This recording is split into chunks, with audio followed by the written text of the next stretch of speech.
하나님 말씀은 빌립보서 3장 3절입니다. 하나님의 성령으로 봉사하며 그리스도 예수로 자랑하고 육체를 신뢰하지 아니하는 우리가 곧 할례파라. 아멘. 하나님께 드리는 참된 예배는 영과 진리로 드리는 예배입니다. 우리가 지난주에 그 부분을 살펴보았는데, 영과 진리로 드리는 예배가 참된 예배다. 그래서 하나님은 그렇게 예배하는 자를 찾으신다. 그리고 그 예배가 참된 예배이기 때문에 하나님께 예배를 드릴 때 반드시 영과 진리로 드려야 한다. 이러한 부분을 살펴봤습니다. 그리고 지난주에는 진리로 드리는 예배에 대해서 살펴봤습니다. 오늘은 예배와 성령의 관계를 같이 살펴보기 원합니다. 한마디로 말해서 하나님이 원하시는 예배는 성령에 의한 예배입니다. 아멘. 오늘 빌립보 3장 3절에 보면 사도 바울이 참다운 성도의 특징을 3가지 들면서 그중 하나를 성령으로 예배하는 것을 들고 있습니다. 사실 빌립보 3장은 그 당시 이단들에 대해서 비난하면서 쓴, 그래서 교회를 보호하고자 쓴 그러한 부분입니다. 그 당시에 예수를 믿는 믿음 중요하다. 그러나 그것만 충분하지 않다. 예수를 믿을 뿐만 아니라 할례를 받아야 한다. 그 할례를 받아야 진정한 하나님의 자녀가 되는 거고 아브라함의 정통적인 자녀가 된다. 이렇게 주장하는 이단들이 있었습니다. 그래서 그들은 할례를 받았기 때문에 자기들이야말로 정통적인 그리스도인이라고 자부하면서 자랑하는 그러한 자들이 있었습니다. 사도 바울은 이들을 개들이라고, 행악자들이라고 말합니다. 2절에서. 왜냐하면 그들은 예수를 믿을지 몰라도 결국 종교적인 행위, 자기의 행실을 의지하여 하나님 앞에 서는 자들이기 때문에 이러한 자들은 하나님과 상관없는 자들이죠. 그래서 그들을 개들이, 행악자들이라고 말하면서 진정한 성도가 누구냐? 할례파라만 그 뜻입니다. 진정한 성도가 누구냐? 진정한 하나님의 백성이 누구냐? 그러면서 3가지 특징을 드는 거예요. 그러면 진정한 성도는 예수님을 신뢰하고 육체를 신뢰하지 않는 그들이 진정한 성도다. 이게 진정한 믿음이다. 이렇게 말하는 거죠. 근데 이 2가지만을 말하는 게 아니라 거기다 한 가지 뭐를 더하느냐 하면 성령으로 예배하는 자들이 진정한 성도다. 이렇게 말하고 있습니다. 우선 우리말 성경에는 성령으로 봉사하며 이렇게 되어 있습니다. 근데 이 봉사한다는 말은 헬라어로 라트리온 테스트라는 단어인데요, 유대인들이 공식적인 예배를 말할 때 쓰는 단어입니다. 그래서 예배하다라는 말입니다. 그래서 제가 가지고 있는 컴퓨터 프로그램에는 영어 성경이 여러 개가 있는데 거기에 있는 영어 성경, 그러니까 주된 영어 성경은 웬만한 거 다 나와 있습니다. 10개 이상을 제가 찾아봤는데요, 10개 모두 하나도 빠짐없이 이 구절을 성령으로 예배하며 이렇게 번역하고 있습니다. 자, 그러면서 여기 한 가지 보시면 이 구절이 복음에 대한 구절이라고요. 참다운 신앙에 대한 구절이라고요. 그러면서 복음에 대해서 다루면서 참다운 신앙에 대해 다루면서 같이 말한 게 성령으로 예배하며를 말하고 있어요. 이걸 보면 성령으로 드리는 예배가, 더 나아가 참다운 예배가 우리 신앙과 우리 복음에서 얼마나 핵심적인가를 말해주고 있습니다. 왜냐하면 이 단락은 예배에 대한 구절이 아니거든요. 이 단락은 복음에 대한 구절이고 신앙에 대한 구절인데 거기에서 이렇게 예배를 집어넣는 걸 보면 얼마나 성령으로 드리는 예배가, 그리고 참다운 예배가 우리 신앙 전반의 핵심인가, 우리 복음과도 얼마나 밀접한 관계가 있는가를 볼 수 있다, 그 말입니다. 이와 같이 우리 예배에서 가장 중요한 부분 중에 하나는 성령으로 드리는 예배입니다. 그래서 예배가 참된 예배가 되려면 반드시 성령에 의한 예배가 되어야 합니다. 진정한 예배는 전통이나 형식의 지배를 받지 않고 성령의 인도를 따르는 예배입니다. 그래서 A.W. 토저라고요, 하나님이 귀하게 사용하신 분이신데 그분은 이렇게 얘기했습니다. 성령이 함께 하시지 않으면 참예배가 불가능하다. 우리가 하나님의 신 예수 그리스도를 통하여 하나님께 참예배를 드리려면 우리 안에서 반드시 하나님의 영, 즉 성령이 활동하셔야 한다. 그러므로 예배는 하나님으로부터 시작하여 우리에게 찾아와 마치 거울에 반사되듯이 다시 그분에게 돌아간다. 하나님은 이런 예배가 아닌 다른 예배를 받지 않으신다. 이렇게 말씀하셨습니다. 더 나아가서 그분은 뭐라고 그랬느냐? 성령님을 구석으로 몰아넣고 그분에게 주의를 기울이지 않고 그분의 감동에 불을 끄고 그분의 인도에 저항하면서 하나님이 받으실 만한 예배를 드리겠다는 생각은 반드시 교정돼야 할 이단이다. 이렇게 말했어요.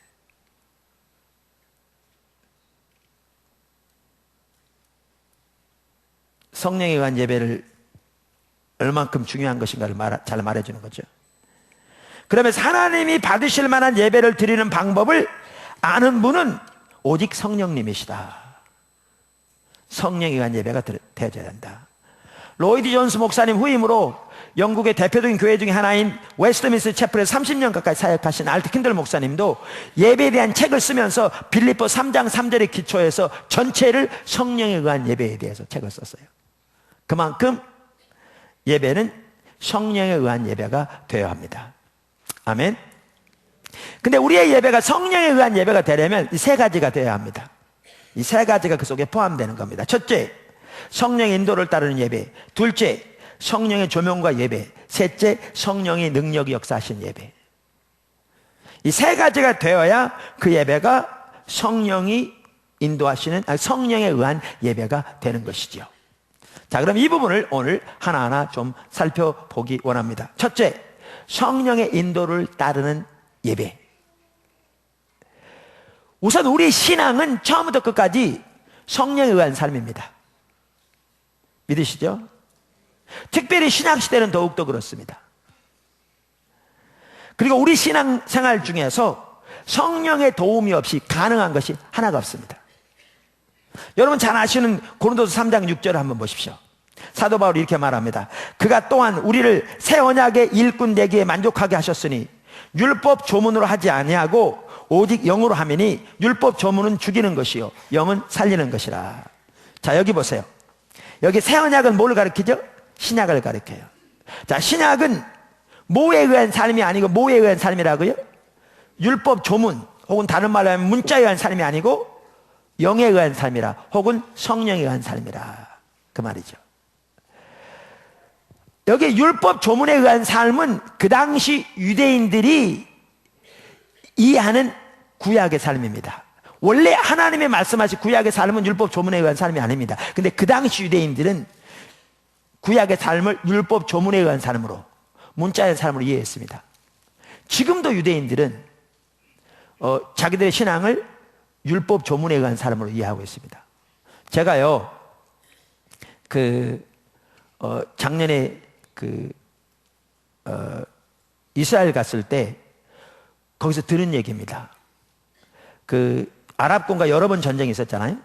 한 번은 아랍권들이 이스라엘 쳐들어왔어요. 근데 어느 날 쳐들어왔느냐? 속죄일에 쳐들어왔어요. 왜? 그날은 이스라엘 사람들이 일하지 않는다는 사실을 알았기 때문에요.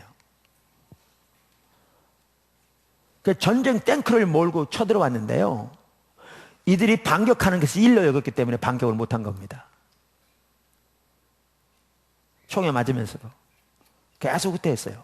그러니까 전쟁이 그날로 끝났더라면 끝났을 겁니다. 근데 그날이 지나니까 그 다음부터 반격하기 시작해서 그 전쟁이 이겼습니다. 그만큼 그들은 지금도 신앙을 율법 조문에 의한 사람으로 이해합니다. 그들이 얼마나 철저하게 그 조문들을 사람들이 지키는가는 우리의 상상을 초월할 정도입니다. 그 정도입니다. 예수님 시대의 종교 지도자들 그랬고요. 오늘날도 그렇게 이해합니다. 그런데 사도 바울은 이렇게 말합니다.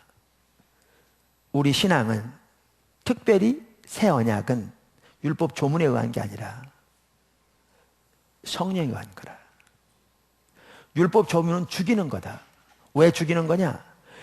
성경에 나와 있는 하나님의 규정을 우리 노력으로 지킴으로 그 공로로 하나님 앞에 서고자 하는 자는 아무도 하나님 앞에 설 수 없기 때문에, 그래서 죽이는 거라. 율법이 문제가 아니고 조문이 문제가 아니고 그것을 자기의 행실 노력을 의지하여 그 조문을 지키면 하나님 앞에 서고자 하는 가치관의 문제인 거죠. 그러면서 성령에 의한 것이 새 언약이라. 그러면 성령은 살리는 것이다, 이렇게 말하고 있습니다. 그래서 성경에 의하면 우리의 구원, 우리의 성화, 우리의 믿음 할 것 없이 모든 면에서 성령은 필수입니다. 성령님의 도움이 없이 이것들 중에 단 하나 가능한 게 없습니다. 이와 같이 우리 신앙이 먼저 성령에 의한 삶인데요, 당연히 우리의 예배도 성령 인도를 따라야 합니다. 믿으십니까?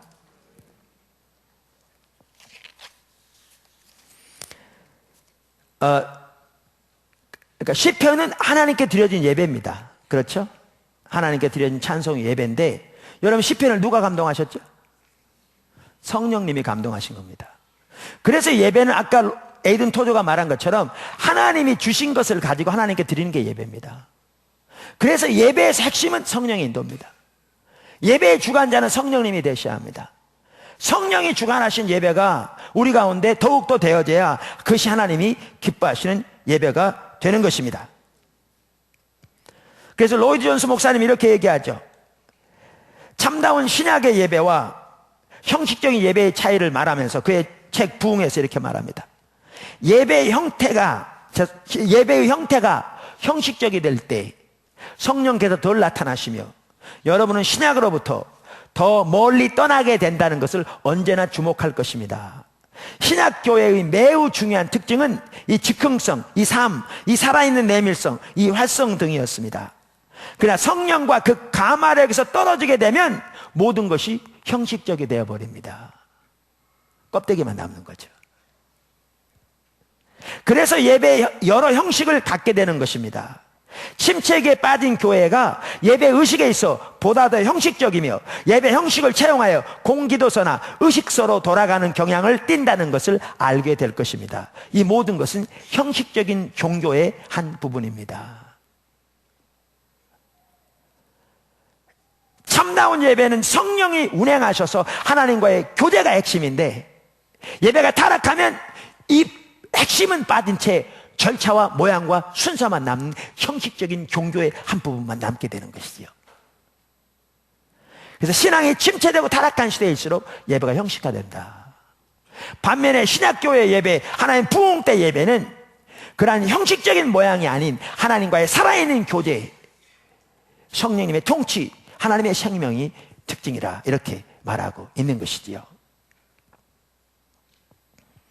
이렇게 성령이 인도하신 예배가 참다운 예배입니다. 근데 성령이 인도하신 예배가 되려면은요, 예배 인도자부터 성령께 예민해야 합니다. 그럼 어떻게 성령께 예민할 건가?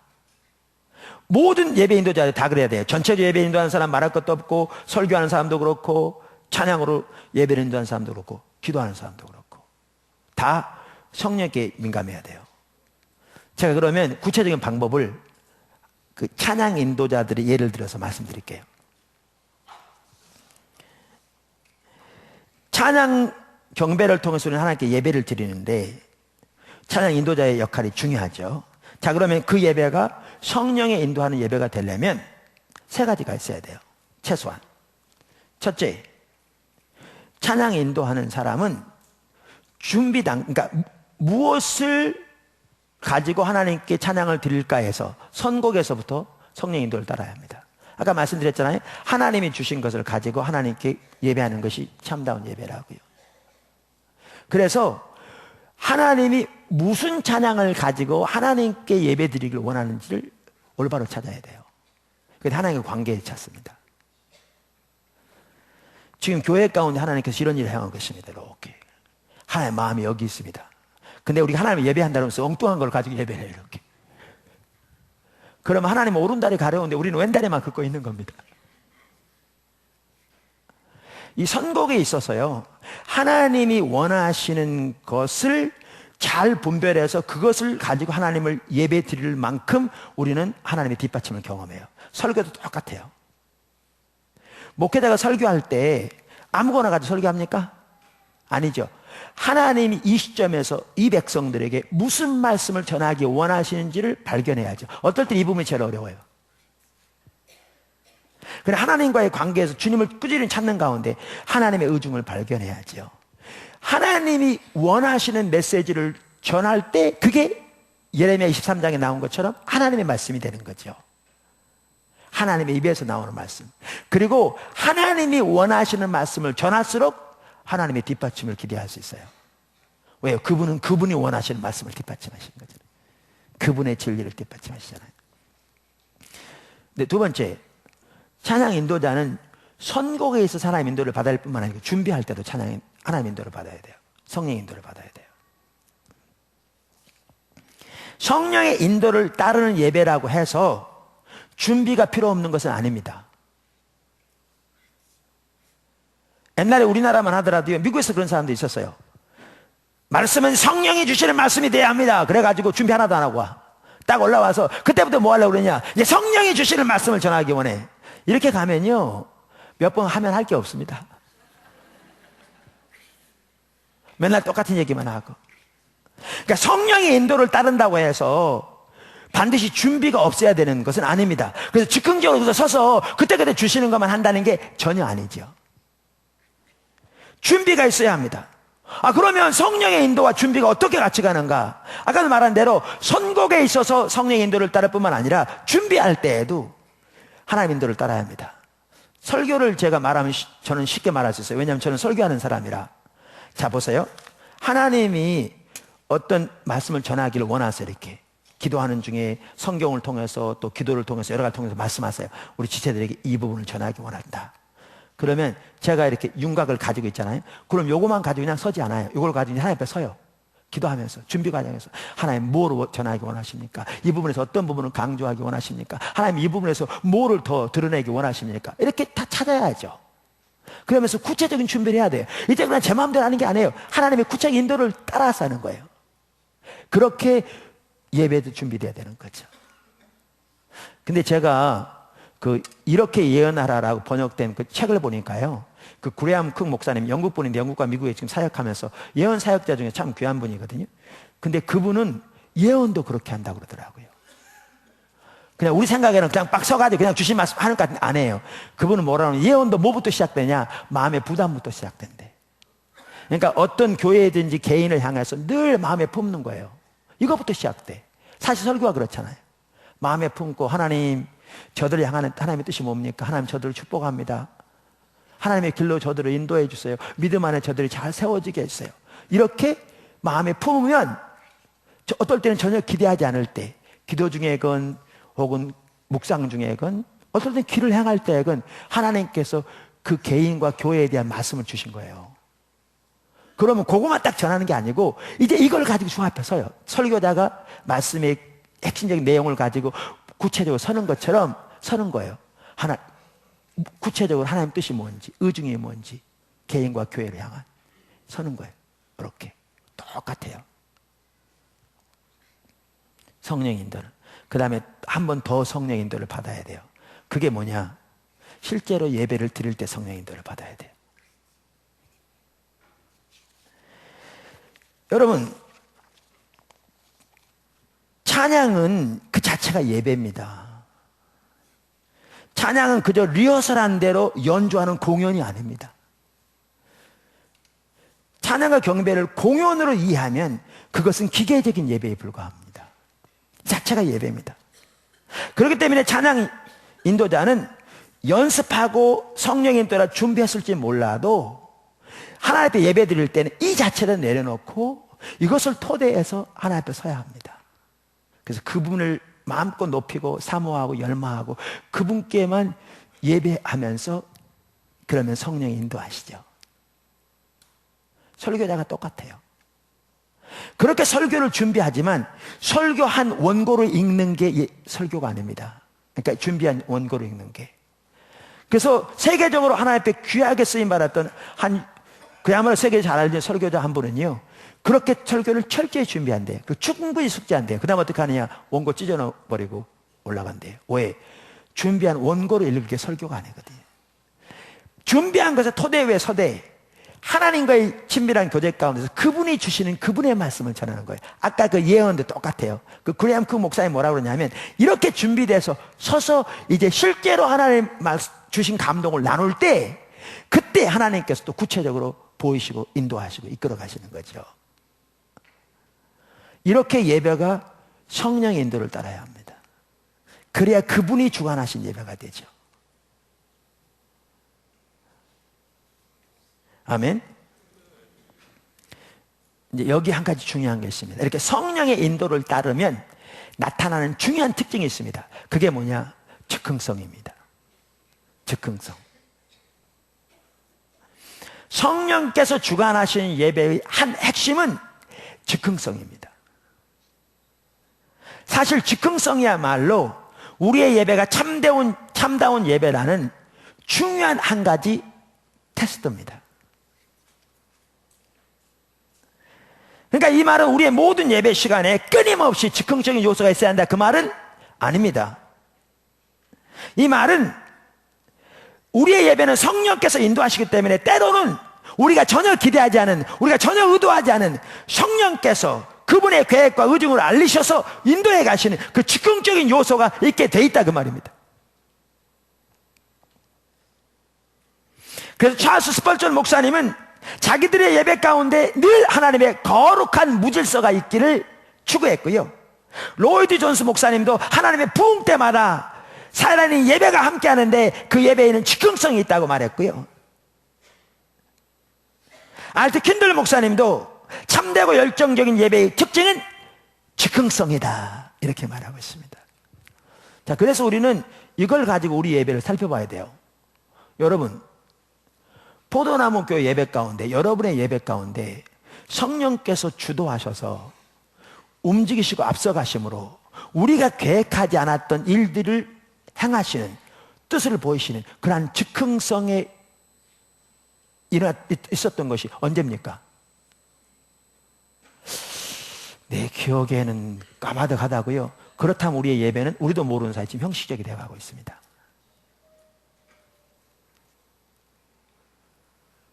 순서는 다룰 수 있습니다, 얼마든지. 근데 다를지 모르지만 그것이 하나의 순서로 굳어져 버리는 형식적이 되어가고 있다는 사실입니다. 제가 이렇게 이 설교를 준비하면서도요, 하나님께서 그걸 말씀하시는 것 같더라고요.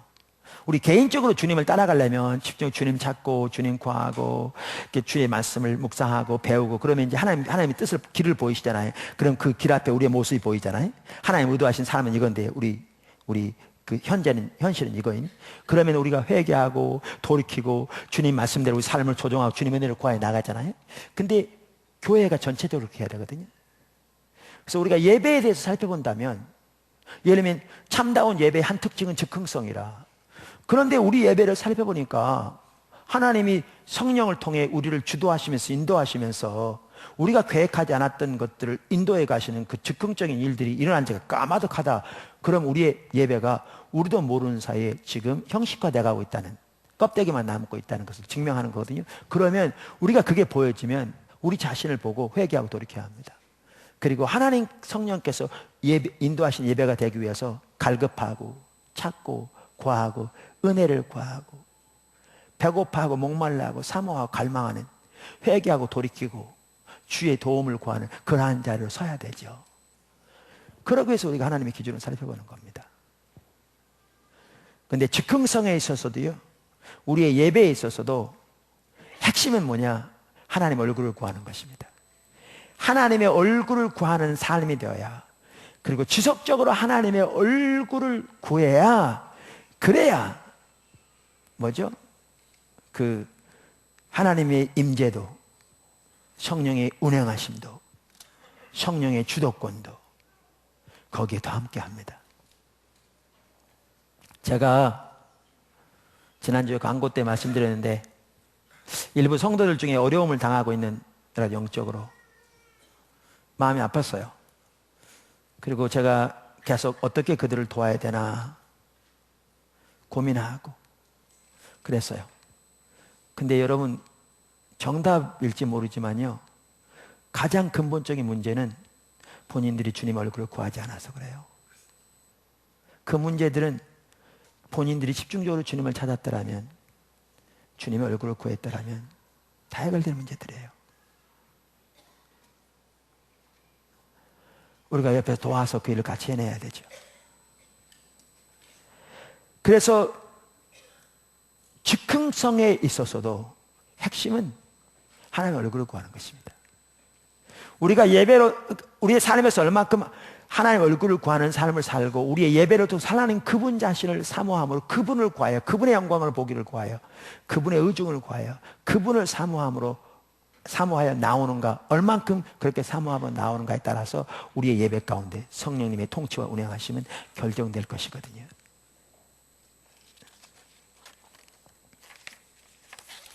빌리그램 목사님이 그랬다고 그래요. 오늘날 교회 가운데서 성령이 떠나신다 할지라도 90% 이상의 일들이 전혀 아무 일도 없었던 것처럼 그대로 진행될 것이다. 그러니까 초대교회 때는 성령님이 안 계시면 개점 휴업이었어요. 모든 게 그분으로만 가능했으니까. 근데 오늘날의 교회는 그분이 떠나셔도 전혀 아무 일이 없었던 것처럼 90% 이상의 일들이 진행될 거라는 거죠. 이거는 미국 교회를 두고 한 말씀입니다. 근데 한국 교회요? 저는 큰 차이 없다고 생각합니다. 이거는 신앙 전반에 대해서 말하는 부분입니다. 근데 그 중에 가장 핵심적인 한 부분이 예배죠. 우리의 예배도 정확하게 그런 상태에 있는 경우가 너무너무 많지 않나 싶습니다. 그만큼 회복돼야 할 절실한 필요 가운데 있는 거죠. 자, 두 번째, 성령의 조명과 예배. 우리가 지난주에 진리로 드리는 예배에 대해 살펴봤죠. 진리 중에 가장 중요한 두 가지 진리가 있다. 그 진리는 하나님에 대한 진리와 하나님 안에서의 우리 자신에 대한 진리라. 이 두 가지가 우리의 모든 삶을 좌우한다. 예배만 하더라도 우리가 그래서 하나님 그분을 얼마나 아느냐, 그만큼 그분을 예배할 수 있다 살펴봤어요.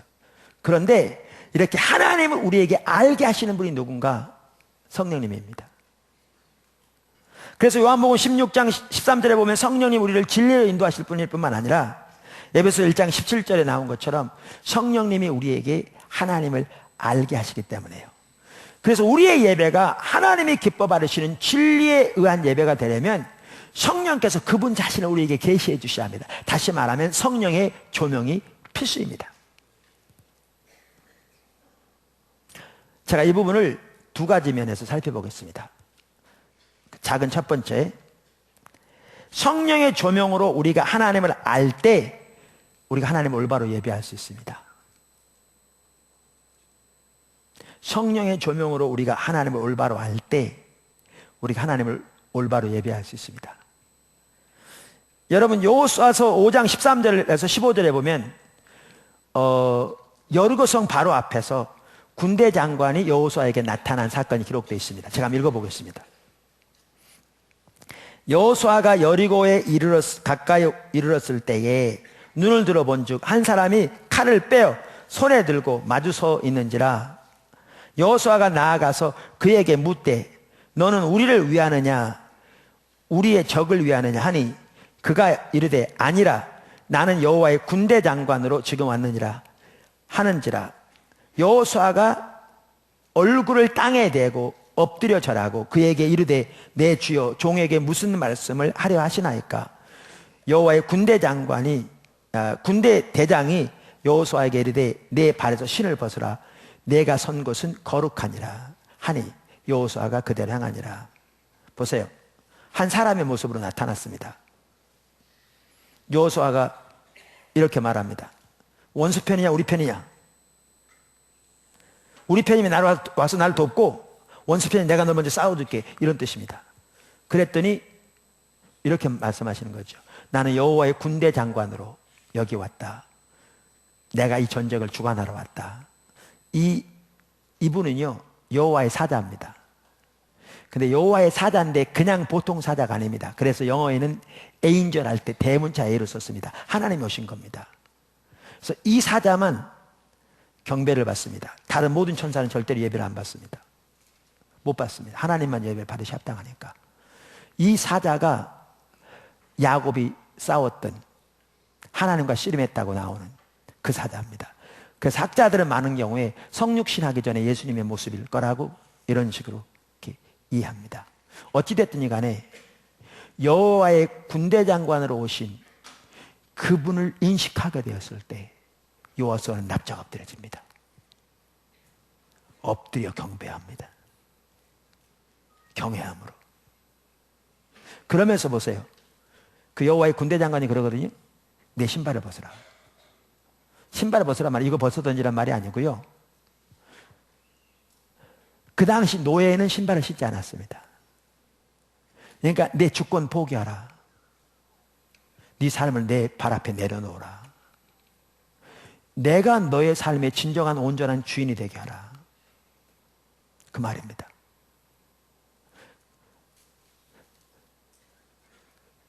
그러면서 이 땅은 거룩한 땅이라. 여러분, 이 땅은 거룩한 땅이란 말은 무슨 말인지 아세요? 하나님이 지금 하나님만이 하실 수 있는 일을 행하시려 하는 겁니다.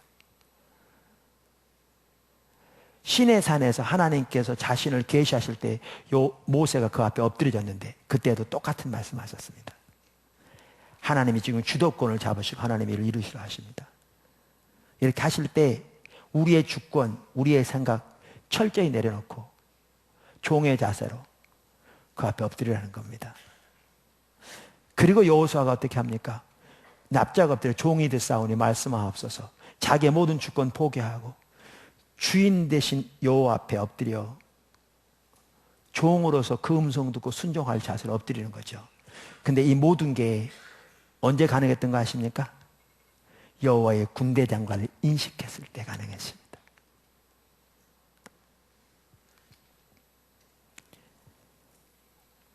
예를 들면 하나님께서 우리 가운데 하나님의 군대 장관으로 운행하고 계시는, 우리의 눈에 보이진 않지만 성령을 통해서 일하고 계신 하나님을 저와 여러분이 만약에 깨닫게 된다면 우리는 그 앞에 납작 엎드려지게 될 겁니다.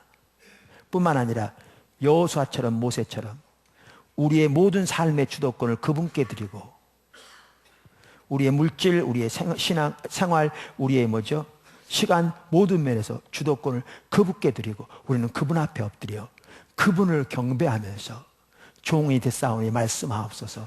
그런 자세로 그분의 인도에 순종하고자 하는 자세로 그 앞에 엎드리게 될 겁니다.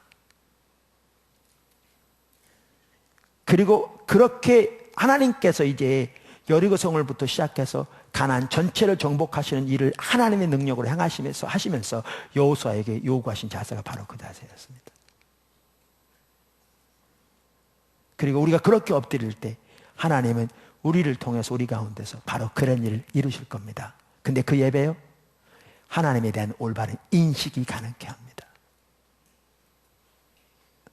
성령을 통해 하나님을 우리에게 계시해 주실 때 우리가 그 앞에 진정한 예배를 드릴 뿐만 아니라 그분 앞에 우리의 삶이 내려지고 그분께 올바른 자세로 순종하는 삶도 되어지는, 이 모든 게 다 예배입니다. 예배는 단순히 입술만 드리는 게 아니거든요. 삶이 예배고, 앞으로 살펴보겠지만 순종이 예배고 섬김이 예배죠. 그러니까 섬기다라는 단어와 예배라는 단어가 같은 단어라고요. 예배로 드려지게 되지요. 하나님께서 우리의 마음을 열으셔서 하나님을 더 알게 해주시길 소원합니다. 군대 장관으로 오셔서 운행하고 계신 하나님의 영광을 우리에게 더 보게 해주시길 소원합니다. 우리가 그분의 영광을, 그분의 그 아름다움을 보게 된다면, 알게 된다면, 육신의 눈으로 본다는 게 아니라 깨닫게 된다면 우리는 그 앞에 그렇게 경배함으로 엎드리고 그렇게 여호수아처럼 그렇게 엎드릴 줄로 믿습니다. 작은 두 번째입니다. 뿐만 아니라 이렇게 하나님의 성령께서 우리에게 하나님을 알게 해주셔야 우리가 하나님을 올바로 예배할 뿐만 아니라 우리가 하나님을 올바로 예배할 때 하나님은 우리를 더 알게 해주십니다. 우리 신앙에서 가장 중요한 부분이 하나님과 친밀함입니다. 살아계신 인격체신 하나님과의 살아있는 개인적인 친밀한 교제, 이게 신앙의 가장 핵심이고 필수입니다. 근데 우리에게 하나님과의 친밀함을 소위 그렇게 표현한다면 열어주시는 가장 주된 통로가 뭐냐? 예배입니다. 그래서 예배는 영어로 하나님과의 친밀함을 cultivate, 배양해주죠. 가꾸어주죠. 왜 그렇게 하느냐? 예배는 하나님의 얼굴을 구하여 나가는 것이고 하나님은 하나님의 얼굴을 구하는 자에게 자신을 계시하시기 때문에 우리가 예배를 통해서 하나님의 얼굴을 구하여 나갈 때 하나님께서 예배를 통해서 하나님 자신을 계시해 주시고 마음을 계시해 주시고 의중을 알리시고 길을 보이셔서 우리로 하여금 하나님께 더 가까이 나오도록 인도하실 뿐만 아니라 하나님의 의도하신 자리로 우리를 이끌어 가신 겁니다. 더 깊은 친밀함에 인도하시는 거죠. 이 모든 것들이 뭐에서 되어지냐? 예배 가운데 되어집니다. 그러니까 여러분이 예배 가운데서 그렇게 하나님을 만나지 못하고 있다면요, 여러분 지금 마당만 밟고 왔다 갔다 하는 겁니다.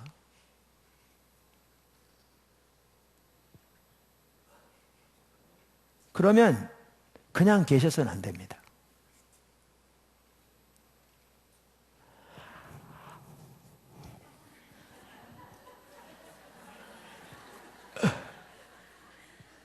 이렇게 하고 이제 가가지고 이제 오늘 또 예배 드렸다. 그러니까 종교적인 의무 했다. 이걸 껍데기만 하고 간 겁니다. 여러분이 예배 가운데 그렇게 하나님을 경험하지 못했다면 배고픔으로 하나님 찾아야 합니다. 하나님, 내 예배가 뭔가 잘못됐습니다. 하나님의 관계가 뭔가 잘못됐으면 하나님, 내가 어떻게 하나님도 알 수 있습니까? 하나님도 알게 해주세요. 내 예배를 더 하나님을 경험하게 해주세요. 우리 예배가 더 하나님께서 함께 하신 예배가 되겠어요. 절박하고 고민하고 기도하고 사모하고 목말라하고 그렇게 주님을 찾아야죠. 앞으로 나옵니다. 예배만 해도 그렇습니다. 찬양을 통해서 드린 예배만 하더라도. 어떤 분들은 그래요. 저는 친밀하면 안 되는데요. 아, 그냥 목사님이야 뭐 그냥 친밀하면 다 좋습니다. 근데 저는 안 되는데요. 근데 여러분 가만히 있으면 입이 저절로 쫙 열려가지고 그냥 예배가 쫙 될 것 같습니까? 여러분 기도 생활할 때 가만히 있더니 갑자기 입이 딱 열려가지고 기도가 그냥 유창하게 나오는데 그냥 한 시간을 기도하고 났는데 내 생각에는 5분밖에 안 될 것 같다. 그렇게 막 기도가 나오던가요? 아니죠. 하나님은 우리의 예배를 받으시기 홀로 합당하신 분입니다. 그렇기 때문에 예배는 저절로 되는 게 아니고요. 우리가 선택하는 것입니다. 그래서 우리가 예배를 통해 하나님의 얼굴을 구하고 목말라고 사모하고 찾고 우리의 마음을 준비하고 갈급하고 이렇게 우리의 입을 열어 그분을 예배하고 찬양하고 구하고 높이기 시작할 때 그분이 함께 하시는 거지 그냥 가만히 있는데 저절로 되지 않습니다. 예배하기를 선택해야 합니다. 이 부분은 앞으로도 나옵니다. 그래서 하나님께서 성령을 통해 하나님 자신을 계시하셔야 참다운 예배가 드려지는 반면에 우리가 참다운 예배를 드릴 때 하나님이 자신을 더 계시하십니다. 선순환, 악순환이죠.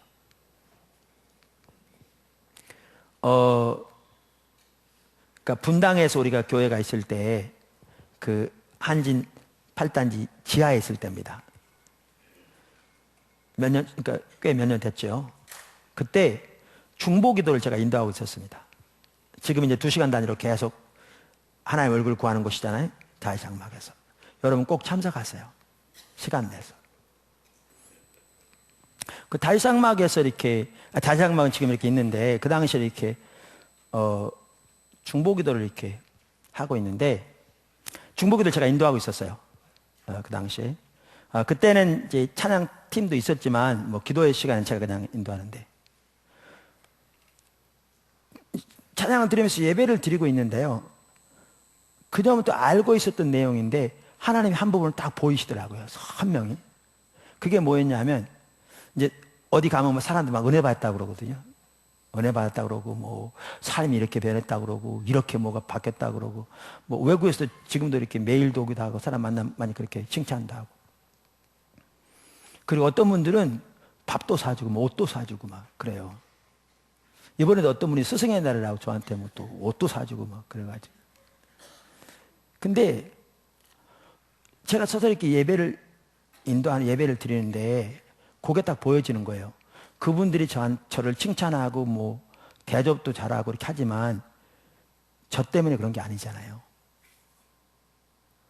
그분들이 바뀐 게 된 게 제가 한 게 아니고 저와 함께 하신 기름 부음이 한 거거든요. 그러니까 제가 이것에서 제가 취할 게 없어요. 심지어 죽은 자가 살아났다 할지라도 내가 얻을 게 아무것도 없어요. 기름 부음이 한 거니까. 내가 얻을 거는 내가 얼만큼 신실하게 섬겼는가, 얼마나 상대방을 사랑함으로 섬겼는가, 이거에 대한 상금만 받을 텐데, 그런 관점에 생각하니까 제가 제 자신 아는데 얻을 게 아무것도 없더라고요. 와, 그게 비춰지니까요. 이렇게 찬양을 인도하고 이렇게 쫙 보여지는데 앞이 깜깜하더라고요. 진짜 깜깜하더라고요. 하나님이 그걸 보이신 것 같아요. 근데 깜깜하고 있는데 하나님이 제가 하나님의 아들 되었음을 예수님의 십자가 때문에 이렇게 인식시켜 주시더라고요. 그러면서 뭐라고 그러시냐면 성령의 감동으로 또렷하게 열방을 구하라 내 아들아 그것을 내가 네게 주리라 그러시더라고요. 제가 그래가지고요 이러한 내용을 설명을 하나도 하지 않고 그런 일이 있어서 그 다음에 곧바로 무슨 찬양 같이 했냐면 구하라 모든 열방들을 유업으로 내게 주리라 이 찬양 있잖아요. 이 찬양을 했는데 30분 이상 했을 거예요. 근데 그때 있었던 분들도 여기 몇 분 계실 것 같은데 제가 아무 말 하지 않았는데요 30분 이상 동안 성령께서 그 자를 압도하시는데 너무너무 강하게 압도하셨어요. 주도해 가셨어요. 그 이전에도 그 위에도 계속 그런 부분 말씀하시고요. 지금은 하나님께서 열방을 열어가세요. 예배를 통해서 하나님이 자신을 계시하세요. 예배가 하나님과 친밀함을 배양시켜줘요. 그래서 예배와 성령의 조명은 필수입니다. 필연적인 관계를 가지고 있습니다. 자, 세 번째. 성령에 의한 예배가 되려면 한 가지가 더 필요합니다. 그게 뭐죠? 성령의 능력이 역사하시는 예배. 성령의 능력이 역사하시는 예배. 초대교회 예배를 보면 성령의 능력이 역사하는 예배였던 걸 볼 수 있어요. 고린도전서 14장 26절에 보면 이렇게 말하죠. 그런즉 형제들아 어찌할꼬 너희가 모일 때에 이 모일 때란 말은 예배로 모일 때를 말합니다. 너희가 모일 때에 각각 찬송시도 있으며 가르치는 말씀도 있으며 계시도 있으며 방언도 있으며 통역함도 있나니 모든 것을 덕을 세우기 위하여 하라. 성령의 나타나심을 말하죠. 성령의 나타나심은 성령의 은사들을 말합니다. 그래서 고린도전서 12장 7절에는 각 사람에게 성령의 나타남을 주심은 유익하게 하려 하심이라 이렇게 말하면서 은사에 대해서 설명하면서 은사를 성령의 나타나심이라고 부르고 있죠. 여기 나타나심이라고 번역된 영어 단어는 manifestation입니다.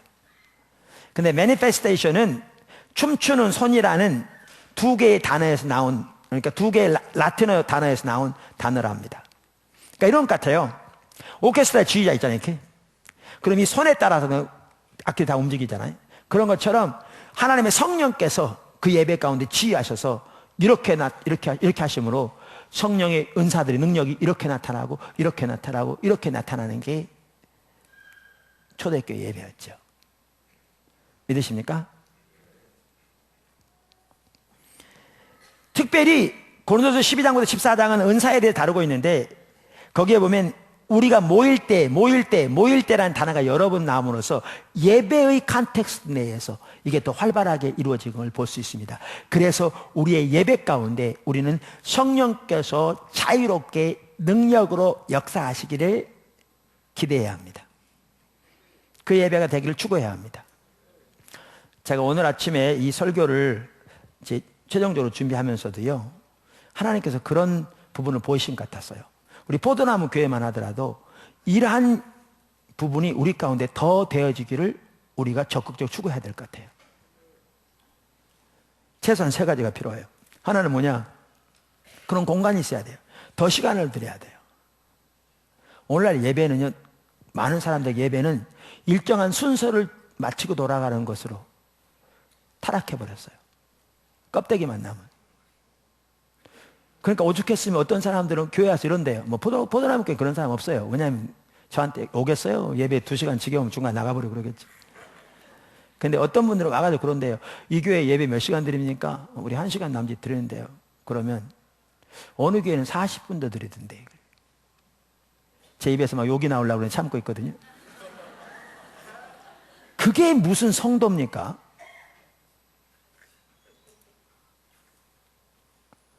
예배 1시간에서 5분만 지나면 신경 써. 그게 어떻게 하나님의 백성입니까? 텔레비전 앞에서는 하루에도 3시간씩 침 질질 흘리고 앉아 있어가지고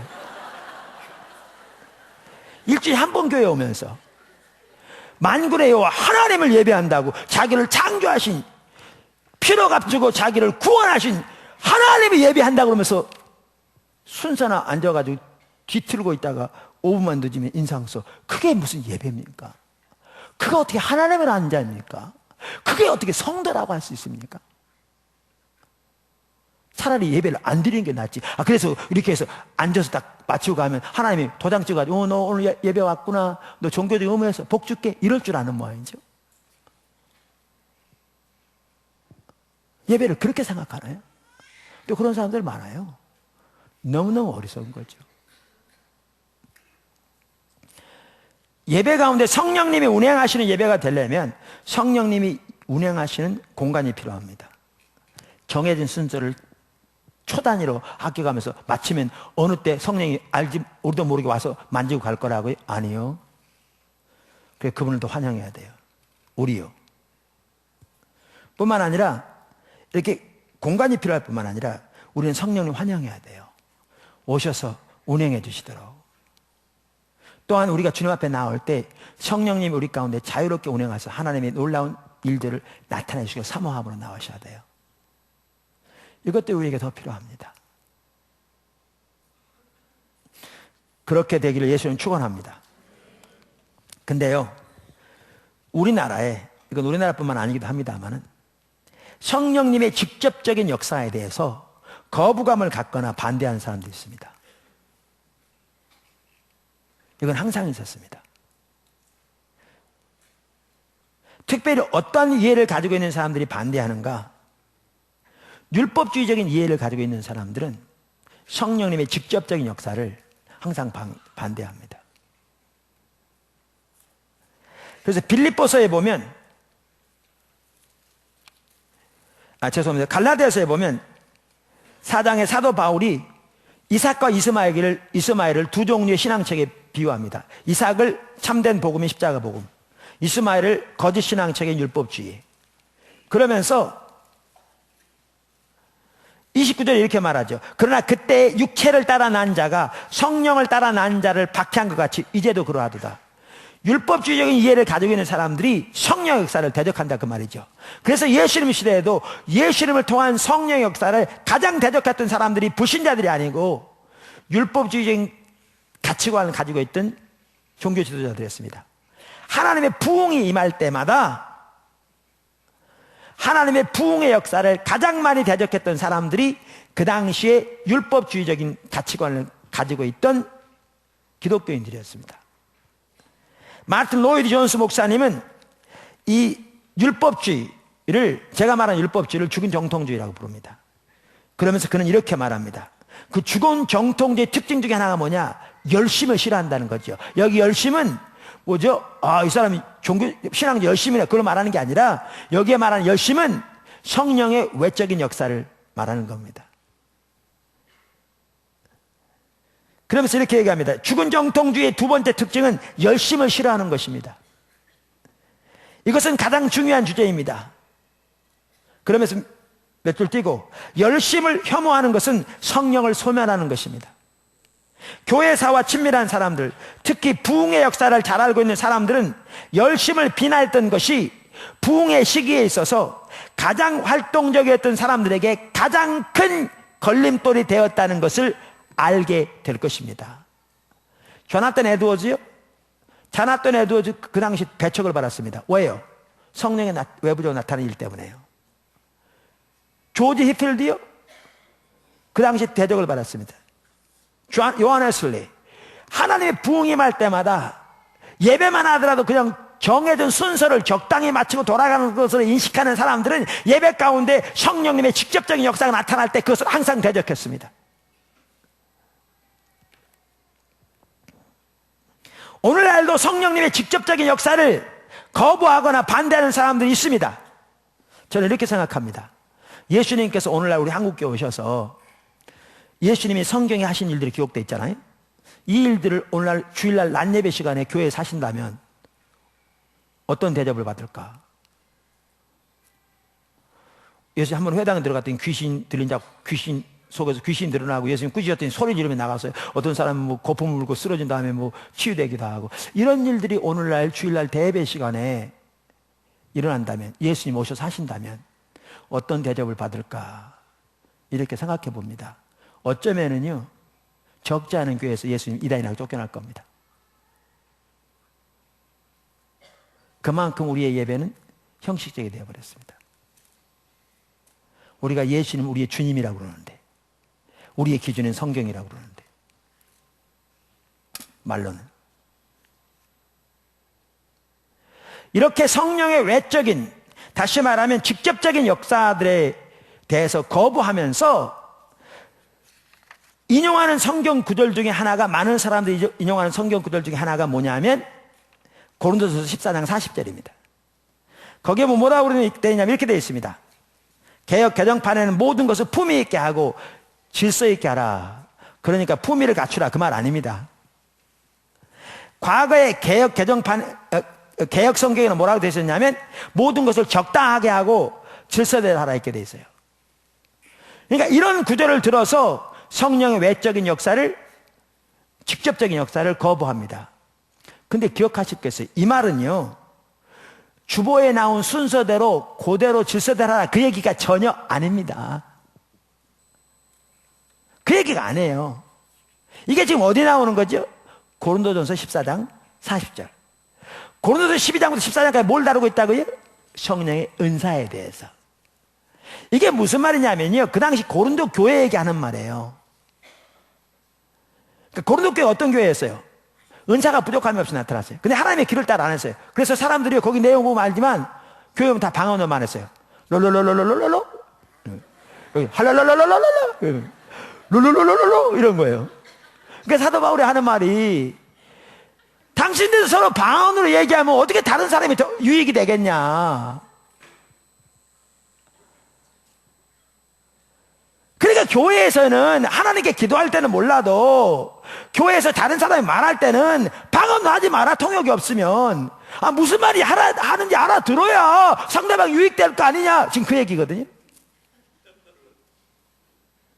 뿐만 아니라 여기 그 내용을 자세히 보시면 알지만요, 어떻게 돼 있냐면 그들은 예언하면 예배 시간에 하루 종일 예언했던 것 같아요. 동시에 이 사람이 하나님 이런 감동 주십니다, 하나님 이런 감동 주신다, 이런 감동 주신다, 그러니까 정신이 없어, 헷갈려. 예언만 하고 있어. 그리고 막 동시다발적으로 해. 무슨 말인지 도대체 모르겠어. 그러니까 예배 시간에는 가르치는 말씀도 있어야 한다, 지금 그렇게 얘기한 거잖아요. 그러니까 사도 바울이 하는 말은 뭐냐면 이 말이에요. 방언은 통역이 없으면 하지 말고, 예배 시간에. 그래서 어떤 사람이 방언하면 다른 사람 통변해라. 그래서 유익되게 해라. 이 방언은 하나님에 대한 기도로서의 방언이 아니고요, 하나님 주신 말씀으로 방언해요. 그 내용을 보면 알지만.